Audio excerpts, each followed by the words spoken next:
All right. So I also want to say right here that I happen to know you can learn Hebrew. And so I have actually developed a program based on biblical logic. Biblical logic is block logic. It is very, very different than Greek logic. Block logic is different than Greek logic. And so you learn differently. You don't learn from premise to conclusion. You actually learn how to use both negative and positive to come to understanding and get breakthrough after breakthrough after breakthrough. When you think, oh, how am I ever going to learn this? All of a sudden, you are going to receive insight. And so you're going to be like, oh my gosh, that just clicks. I don't have to struggle with that anymore. I know how to navigate it. I know how to negotiate it. So we have created several several helps and triggers, and it's called the Skill Sets Program. We got something very cool that's going to be released in the first of the year that you're going to really enjoy. We're working on it now, but the skill sets has already been incorporated into the Hebrew courses now. So you get motivation, you get triggers, and you get mindset and habit emails to teach you how to learn online, to help you get through every single every single module and class. So it's a game changer. It's a game changer for people that think, how could I ever tackle this with my time constraints, with my finance constraints? How do I ever tackle learning a new language? Well, we're going to show you how to do it, even if you have a tight schedule. Now, I'm going to share with you right now, if we can get this to play. I don't know if I don't think I'm going to be able to get it to play. So, as you can see, it's nope. No, I don't think so. Well, I had a beautiful video there that was going to show you how two women who actually are my students. They're continuing, and their struggles and what they didn't think they would be able to accomplish, and how they are now. Uh, they are now reading biblical passages in the book of Ruth, and it's pretty mind blowing where they were from zero, where they are today. Now, also, I'm going to tell you 6 things that Hebrew is going to do for you. Now, here are the 6 things. Number 1, it will draw you closer to God. Number 1. Number 2, it's going to teach you to think critically. And if you're American, the education system does not teach you critical thinking. And you learn that as soon as you come to school here in Israel. You think you're good at critical thinking. Just come to Israel and get in school, and all of a sudden you realize, wow, the failure. It's not a failure. I don't even want to say it. It's a critical thinking. You do have areas of critical thinking where you can connect the dots, etc., etc. However, um, I'm talking about really being able to analyze a situation and deduce things when it comes to the Bible and it comes to even your own personal life that so often seem to escape us and are obscure. Hebrew also gives you a lot of new brain connections. You have new telomeres, new dendrites, new connections between the left and right side of the brain, because your language right now, you're reading from left to right, but in Hebrew, you start reading from right to left, and literally it causes you to expand your brain capacity. So it is amazing for memory. It improves your memory. It's amazing for memory, but it's also amazing for expanding your knowledge base in your brain. It also helps you to understand God at a whole new level, and it helps you to communicate with God. So with that said, I would like to now talk about Hebrew as the DNA of creation. So first of all, I want to talk about what DNA is. Now, I'm not going to get into a lot of these details. I thought I put that long word up there, deoxyribonucleic acid. All right, nobody ever wants to know that. We just call it DNA, all right? Except DNA, what it is, and you see the here you're going to see the spiral, all right? The spiral staircase. And this spiral staircase is a blueprint of it's a coding system, a blueprint that reveals the makeup of a gene. And you don't even want to know how many genes you have into the tens of thousands and thousands. All right. It contains the code to synthesize proteins. And, the way we think of protein as a macro, like a piece of chicken or a piece of steak, this is far more complicated and micromanaged than that.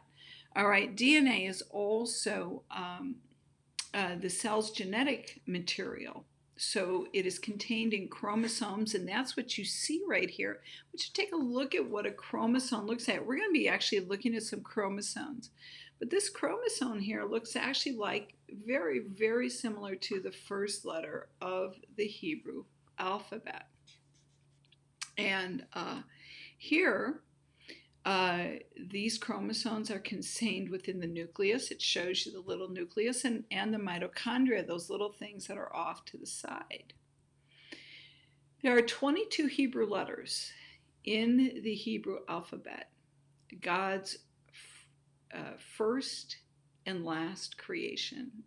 It is said, not just midrashically, I mean historically it is said that God created everything with Hebrew, but the first thing he created was the Hebrew letters.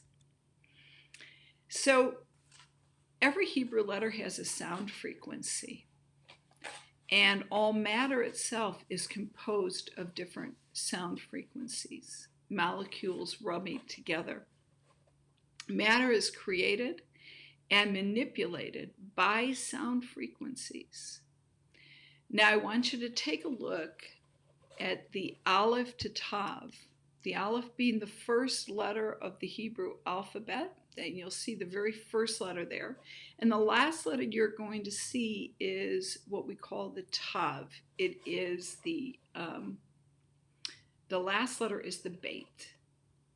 And Aleph and Beit combined spell the word Father, and they are technically the first two letters of the Hebrew alphabet. Now, we just looked at the number 22. There's 22 Hebrew letters. There's also 22 generations from Adam to Jacob, or Yaakov. And there's 22, all right, kinds of work that were created and made up until, that you were allowed to do until the seventh day, the Sabbath. And you'll find this in the Book of Jubilees, which is really quite fascinating. Also, there's 22 building blocks of amino acids. Each of these amino acids in your body has different sound frequencies. There's 22 chromosomes plus 1. There are 22 pairs of chromosomes in the body. They're duplicated. They're actually copied in each human cell. All right. And so that 1 plus 1 is that's your sex hormone. That's your X plus Y hormones. In the male and the female, it's XX. All right. But these chromosomes, all right, 22 chromosomes, here you are looking at them. If you know the Hebrew, the first chromosome, number 1, actually looks like the Aleph. you see vavs in here, you see noons in here, you see kafs in here, you see yods in here, yud. In fact, the chromosome 22 is the second smallest chromosome. And it's so small, it's like two little yuds put together. And we'll talk about what those are in the Hebrew language in a little bit. But this little guy spans over 49 million DNA base pairs. In fact, and you think 49 million is a lot, there are a couple chromosomes here, like 190 million. So these are serious, really, when they span over them, they are a part of this entire DNA base. And so they represent about 1.5 to 2% of all the DNA in cells. Now take a look at the last, this is the last statistic they have. This is the first chromosome, which is chromosome 22 of all chromosomes that they actually were able to fully learn how it's structured and how it works within the human body. And so the last one they created, the last place they went with this chromosome was 13.33 was the start, and it was 49,100,000 whatever one, and that's this over this DNA base pairs, and it stopped at 50,818,468. So you see, even the numbers that are connected to these chromosomes speak so loudly, 333, 818, and we're going to see why that is as we go along. So the 22nd chromosome is the chromosome that scientists have used as their base of figuring out how chromosomes work in the human body. So here's another picture. You have your chromosome, which looks so much like an Aleph. This is your one pair on top, your other pair, they duplicate each other. This is the DNA strand, and then these are all where your genes are within the DNA, and then you also have all of these, as we said, your building blocks of life. Also, you have 22 bones in your skull. So if you think that the Hebrew language is just 22 letters, it is literally the DNA of all creation, but especially man. And so here we're taking a look at the Hebrew letter, and we're going to take a look, hone in a little bit on even more about the Hebrew letter. Every Hebrew letter itself has a meaning. It has a shape. It's made up of one or more. It's actually made up of more than one Hebrew letter. And they have numerical values. Hebrew also has a root system. And Rabbi Akiva says that the first time a letter appears in the Torah, that the first time, in other words, the first mention of that letter, okay, whether it's an Aleph or a Beit or a Gimel or a Dalet, the first time it appears, the root is present in the word. And the word itself teaches us the meaning of the letter.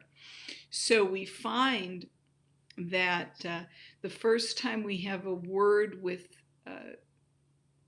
the beit in it, well, I'm not going to go through that with you right now because you don't have it in front of you. So, but let's talk about the word shalom. Shalom means peace.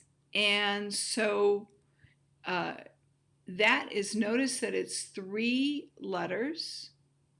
And those 3 letters, okay, when they are used in other words, help us to understand that those words have something to do with peace. So let's take a look at some other words. Now, for many of you, you're like, but I don't know what that word is. Well, that word is supposed to be Jerusalem. All right, the dalet is supposed to be a shin, but it's supposed to be Jerusalem and Shlomo. And so you see here, oh, can you see? I can see that on my Facebook. I may actually see if I can do this. Yeah, let me do it this way because when I have it in full mode, I can't show you things. But when I have it here, all right, so what I can do right here is I can actually fix that for you. Okay, so take a look here. You're going to see that in Jerusalem, you have the shin, the lamed, and the mem. So when we were here, you have a shin, a lamed, a mem, 3 Hebrew letters. Now you're going to see those same 3 Hebrew letters in the word Jerusalem. Now the first part of it means city, and then the rest of it means peace. So it's called the city of peace. Then you have, here is the word Solomon, actually in Hebrew is Shlomo. Here's Shlomo. Take a look. You've got those same letters. And so you have the shin, the lamed, the mem. And this represents Shlomo being, all right, a king whose reign was a reign of peace. So this is how this root system works. It has 3 letters, and then you build on the root system, and you're able to understand the Hebrew words through the root system. Now, Hebrew, not only is it unique in the fact that it has 22 letters, every letter has a sound frequency. Every letter is connected to a chromosome. Every letter is part of the makeup of the human body. And so many different aspects of it. But also it has 2 interesting universal languages. Actually, there's probably more than that. But music and math. Now we're going to get to math in just a little bit. But I want to talk about music for a minute. Music is a scale of frequencies, so it makes a lot of sense. Hebrew is a language of sound and frequencies.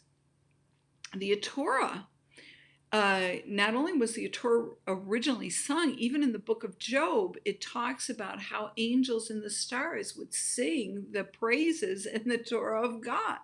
All right, so the Torah was originally sung.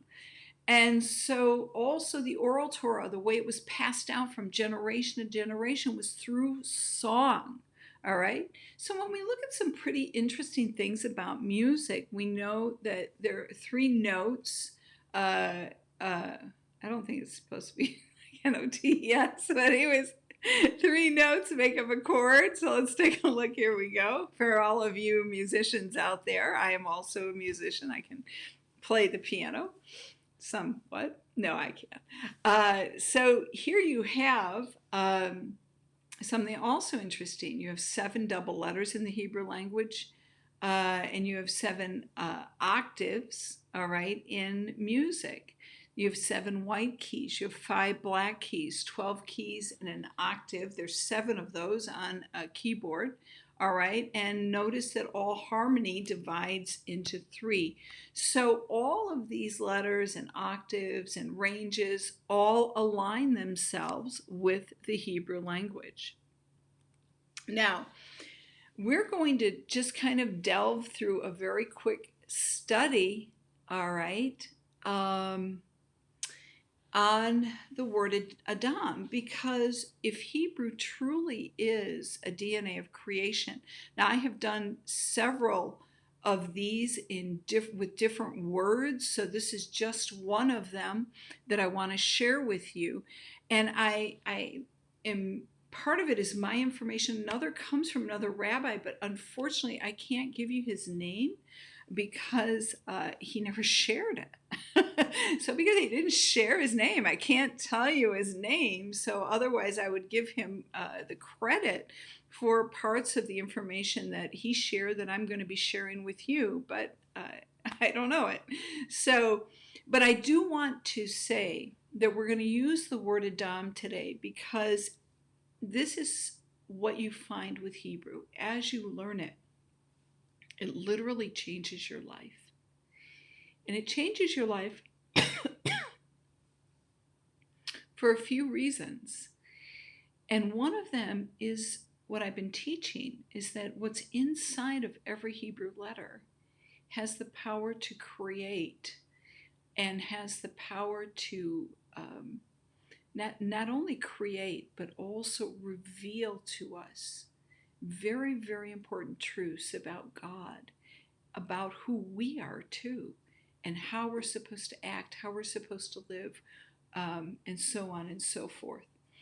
So the word Adam is the word for man in Hebrew. Of course, the first man's name was Adam. And inside of the word Adam are the most important things you need to know about you. And we're going to show you that right now, so don't go anywhere, okay? So let's start with the first point, and that is the first letter of the word Adam is Aleph. Aleph is the first letter of the Hebrew language. It has a numerical value of 1. And what we do know about man is made in the image of God.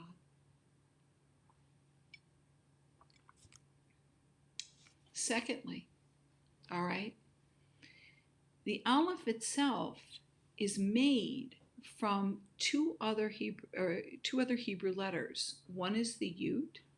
Remember those small little chromosomes we were looking at under the 22? I said they're Yuds. Well, this is a Yud right here, okay? It's called the jot and the tittle. It's the smallest letter of the Hebrew language, and it's suspended in midair. And in sources like the Zohar, it is believed that the Vav is the center of all creation, and that is called the infinite point, and that everything is created from it and by it.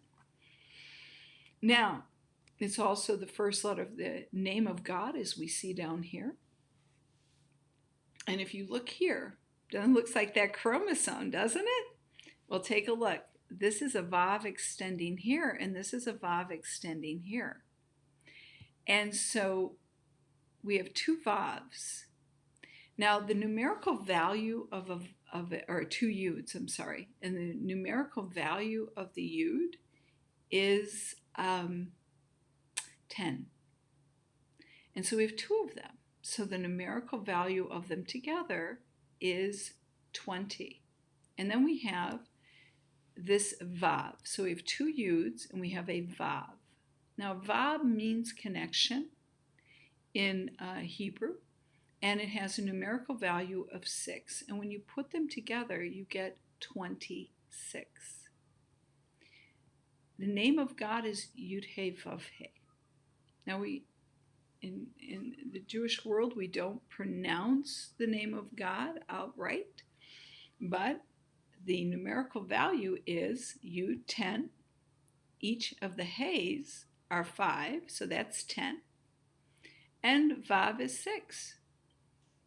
So you have here 26. Okay?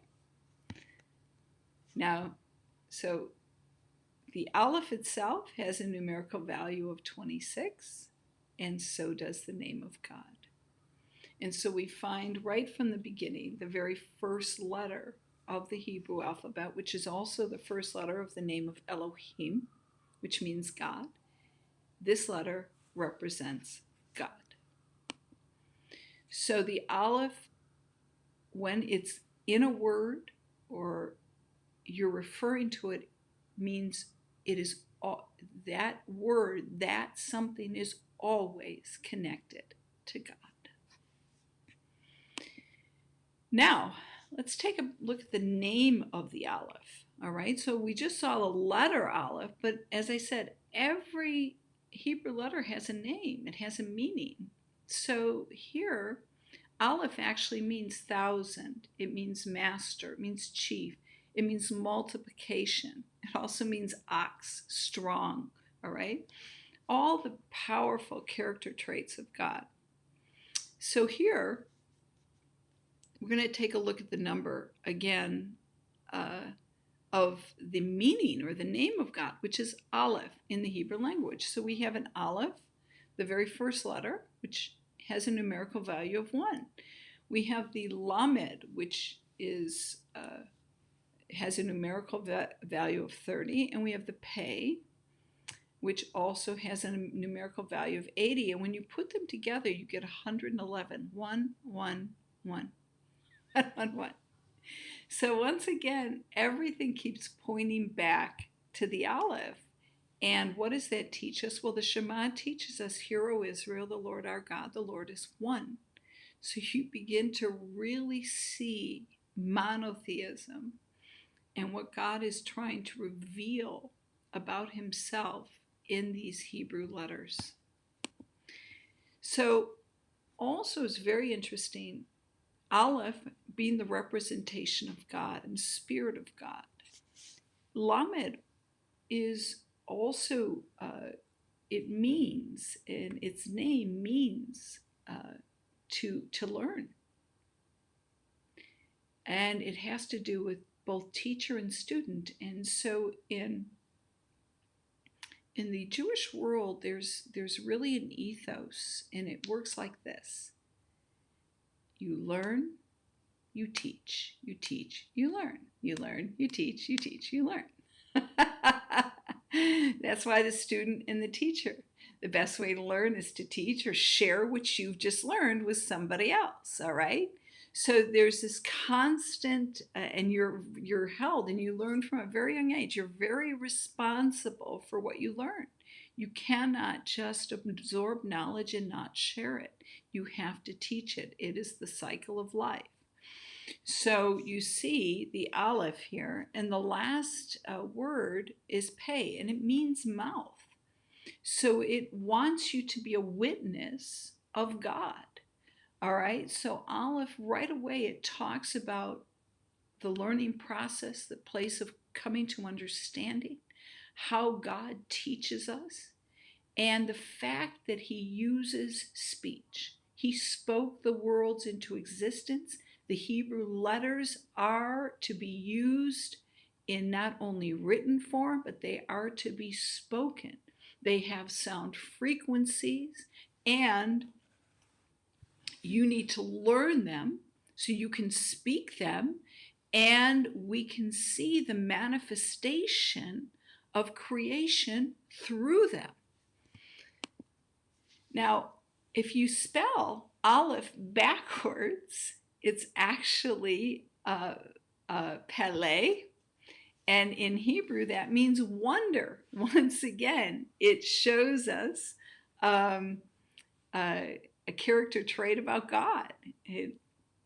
He's a wonder, and he's wonderful. All right, and then we have Aleph, and as a numerical value, it means 1,000. That's why the letter itself is the letter of multiplication. And there's a lot I can go into about that, but we're going to keep going because we don't have a lot of time. We have about 10 more minutes. And so here, when we look at Adam itself, all right, he was made in the image of God. And so he is really a representation of the divine image and the character of that image on the inside, the spark on the inside. So we find that every man, every human being is not satisfied without doing the things that make him a better person or becoming more like his maker. And I don't know if you guys are checking out all these holiday movies on Netflix. They just they came out with some, no, it's called The Christmas Chronicles #2, I think it is. And I just couldn't help, and you know, all these stories are the same. But his name was Belshazzar, which is what I think that was Daniel's name back in the day. And he was just a little rebellious elf, and he he just did all these bad things because he wasn't getting enough attention from Santa, right? So he runs away, and then he's going to set up another North Pole and claws, and now he becomes an adult, and he grows into a man, and he's no longer an elf, and he does all these bad things. And so, but that's the whole point of the story, was that there was no satisfaction in that. He needed love. He wanted to become more like Santa, I guess. I mean, we're not talking about Santa here, but the point is that man wants to become more like God. It's inside of him to be like that. He has a choice. He can continue to be a piece of earth, or he can actually become like his creator. And God gives us that choice.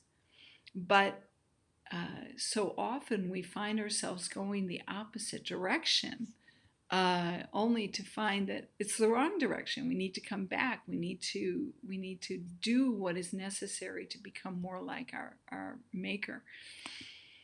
So Aleph represents that divine side of man, the spiritual side. But Dam means blood. Now, do you know how many miles of blood vessels there are in the human body? Are you ready? There's 33,000 miles. If you take all these blood vessels out, you can go around the world 2 times. That's how intricate and also how coiled everything is in the body. All right. So inside your blood is your DNA. And we talked already about this, so I'm not going to go. You've got your X and Y's and X and X chromosomes. So all of that is in the, a lot of people say, where's the soul? I say it's in the blood, because your DNA records everything. Everything. Now, let's take another look at this interesting connection between Adam and mother and father. Mother in Hebrew is Em, and father is Av. So let's take a look at the numbering here. Em is a number, Aleph is the number 1, Mem is the number 40. So when you put M is 41, and when you put it together, plus Av, which is father, mother, 41, plus Av, which is 3, you get the numerical number of 44. The numerical number of Dam, blood, is 44. So you see this already incredible, intricate connection between mother, father, Adam, all right? And of course, our bloodline, our genealogy, our lineage. And then we have here, all right, we have the word Adamah. And Adamah actually, that's what connects us to the earth, all right? It means you're being created. Adam was created where? From the earth, okay? From the Adamah. And what's interesting about that is that out of this one word and out of the word Adam, all right, which is Aleph, Dalet, and Mem, can come the word Me'od, which means more. And with one vowel change of the same word, Adamah, you get Adameh, all right? Adameh. And Adameh means I will be similar, or I will resemble Hashem. I want to be more like him. So here again, the words themselves are drawing us to be more like God, more like Hashem. And so they're teaching us that they are the key even to drawing closer to him. And so we find here that all these important things are in the name Adam, our relationship with God, drawing closer to God. We also learn about the blood, which is part of the soul, all right? We learn about uh, the interaction of God with us and our lineage being passed down through our mother and father in generations. So, all these important things that we are learning just from the word Adam. But the next important one is the purpose of man and drawing closer to God, but also how he draws closer to God, and that is through prayer. All right, prayer is tefillah, and it's mitpalel. Mitpalel is the act of prayer. All right, the act of prayer. And so here, the word palel means judge. And it's not a judge that's sitting on a, you're not a judge sitting in a courtroom. It means to judge yourself. So mitpalel, very interesting aspect of prayer. When we go to ask God for something, one of the things that happens, and I think it happens to so many when you're asking, in fact, it also happens to those that don't ask God.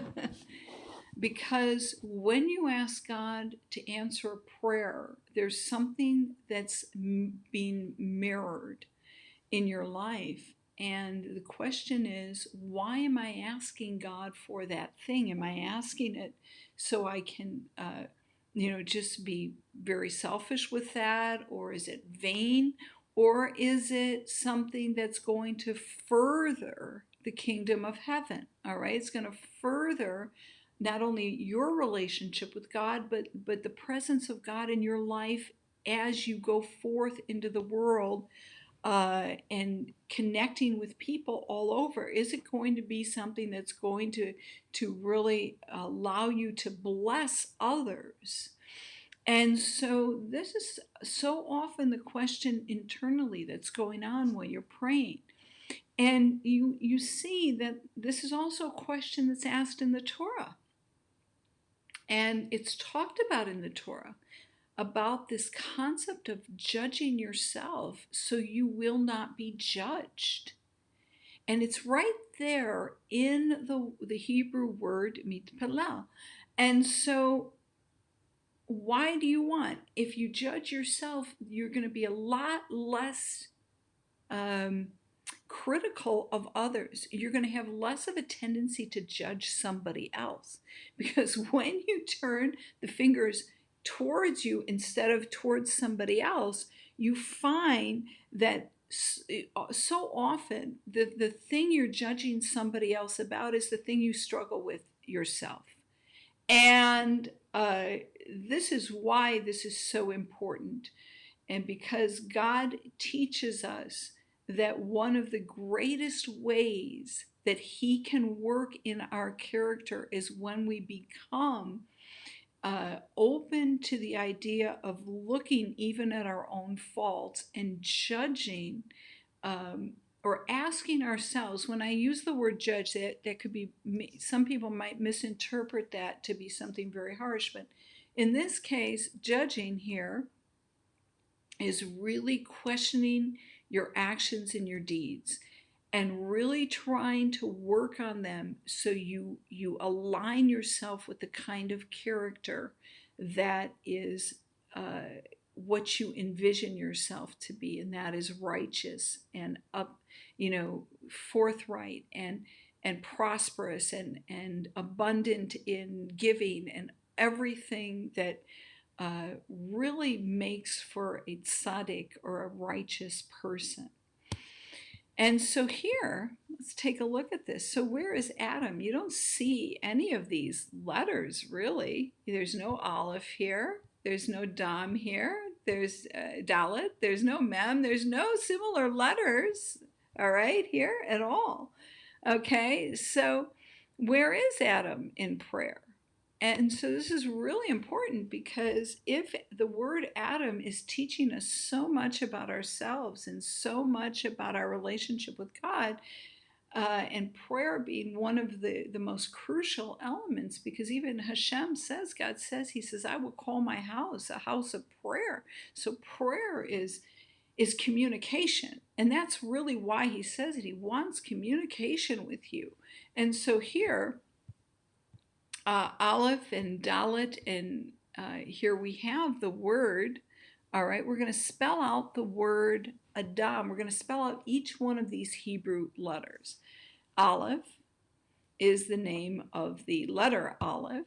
Dalet is the name of the letter, this letter right here, Dalet. And Mem is this letter right here. And so Aleph, Dalet, Mem. Now, take a look. If we take the Mem and we put it here, we take the Tav, we put it here. And this is a special form of this letter right here, which is the Fe and Pei, all right? All right, you put this meet, right? You have the first three letters of Meet Pilel, and here they are. Here are the second letters right here, Meet Pilel. So when you spell out Aleph, Dalet, Mem, you actually have the word Meet Pilel, which is prayer. So I've said this before in some of my videos. If you've watched them or if you've never seen them, I invite you to make sure to go to my page, letslearnhebrew.com, and there's an opt-in on that page where you get this mini series where I teach you in depth about the first two Hebrew letters and about the DNA of God. And so you were born to learn Hebrew. If God communicates in Hebrew, and that is going to be for another webinar actually, and another series, because I talk about the original Hebrew script and how it came about and how it was passed down from generation to generation, starting all the way back with Noach, the script that you actually read in the Torah today, and how it's been recorded. Even the history of the Torah has been recorded. So I talk about all that in a different webinar. But one of the things that learning that God first created the Hebrew language, and you have sister languages, like you have sister languages not only in Aramaic, but also you have like chemical languages, and we haven't, you've been learning about the mathematics in the language as I've been sharing the gematria, the numerical part of Hebrew words. But when you think about that, this is God's language. So this is how he talks. And because of these chromosomes that we have that actually even look like Hebrew letters, all right?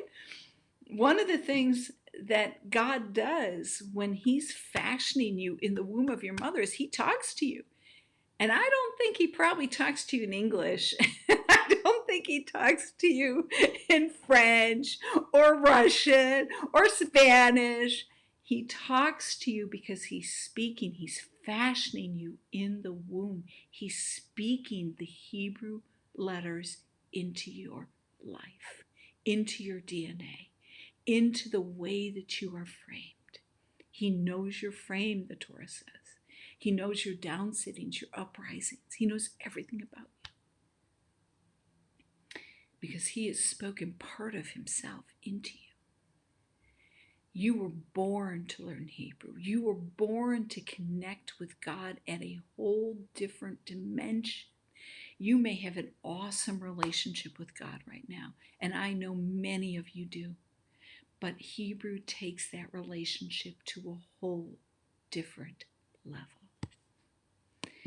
So, my question to you is, are you ready to learn Hebrew? I've already shared with you that I've worked at it and created these courses to make it very easy for you to learn, simple, step by step. We've had already a lot of success with our students. Linda Kay, this is what she said now. Linda is older, and she said, I didn't think I could learn a language, especially Hebrew, but I wanted to know the Bible in its original language and draw closer to God. I'm absolutely shocked and excited because I'm now reading and writing biblical Hebrew. Our oldest student, by the way, is 87 years old. So we have young students and we have old students, but our oldest is 87. And he said to me last week, he said, I said, how are you doing? He says, uh, he said, I haven't even gotten past the first letter. It's not that he hasn't learned more, he's learned the entire alphabet. But the insights and the revelations that he's receiving and I'm sharing throughout our classes keeps him occupied in researching and studying it, and he was in tears. He says, I have not had or seen God like this, before. This is all new to me, and this is a man who's been studying the Word of God almost all his life and teaching. So this is very, very cool. Now, Denise, she said, I'm in awe of this unique language. This teaching is bringing light and deeper meaning, enlightening my eyes and bringing revelation to his word. So with that, you might wonder, can you really learn Hebrew? Well, I know you can. If I can learn Hebrew, you can learn Hebrew, all right? And so I am a testimony, and I am so much like a person who would be really there in the thick of it, struggling to learn something. And because I've gone to many, many Hebrew classes, and I've been learning for a very long time, and I continue to learn Hebrew, I have worked at developing a system that really ensures that you learn Hebrew the fastest, most effective, and simple way. So you can learn it. So because I actually have to teach a class in just about 10 minutes, we're going to look at this in just a minute. Well, I don't know if I can look at it. Let's see. See, that's the thing.